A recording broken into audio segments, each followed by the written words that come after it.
The plains of North Dakota seem a world away from the bustling streets of Tokyo. Yet it was in this stark landscape that a young Japanese woman named Takako Konishi was found dead in 2001. Her story, shrouded in mystery and fueled by an urban legend, captivated the world. It is a story of cultural misunderstanding, the allure of movies, and the heartbreaking reality of a tragic death. Konishi's story became intertwined with the Coen brothers' film Fargo, a dark comedy set against the backdrop of a Minnesota winter. The movie features a scene where a briefcase filled with ransom money is buried alongside a snowy highway. The rumor spread that Konishi, believing the fictional plot to be real, traveled to North Dakota in search of the buried treasure.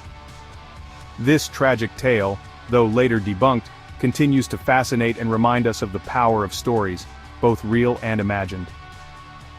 In today's episode, we will look into the story behind the tragic death of Takako Konishi.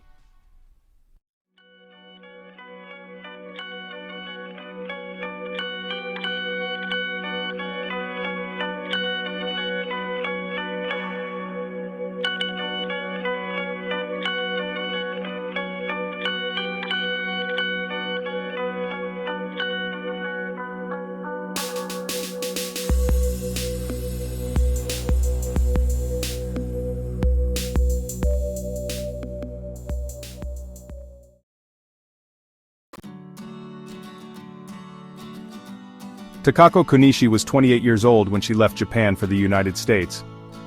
She had worked as an office worker in Tokyo, leading a seemingly ordinary life. Details about her personal life remain scarce, a poignant reminder of the many lives lived beyond the public eye.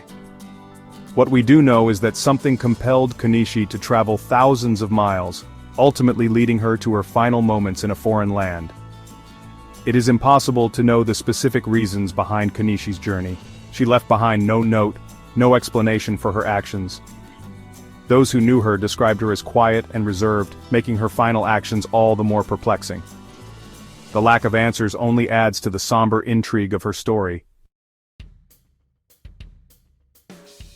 Takako Konishi was first noticed by a passing trucker in November of 2001, wandering by an open field, dressed in a black miniskirt. The trucker thought it odd considering the extremely cold weather. He picked the girl up and dropped her off at the Bismarck police station.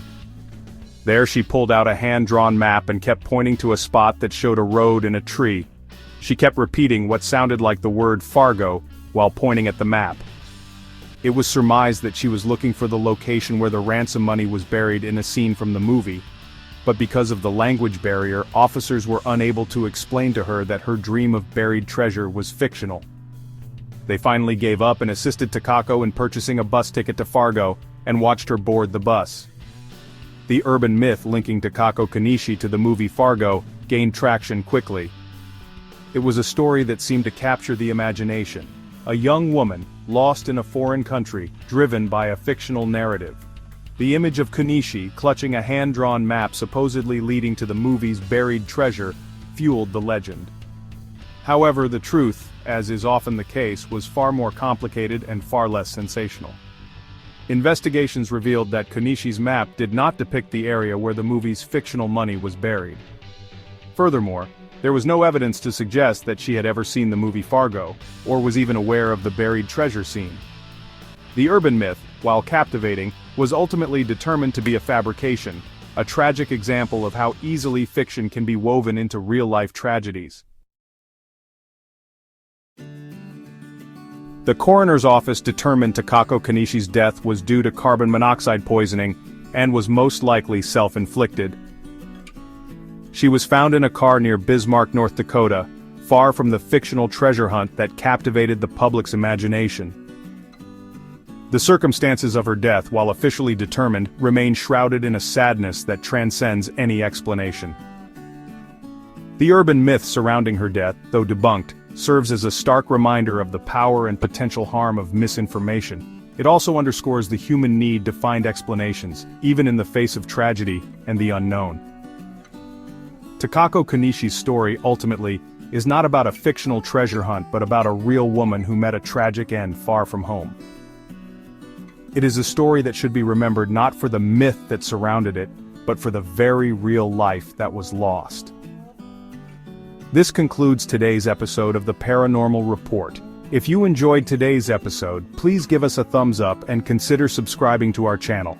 It is due to your continued viewership and support that we are able to bring you interesting and informative videos like this. The team here at the Paranormal Report really appreciates your support.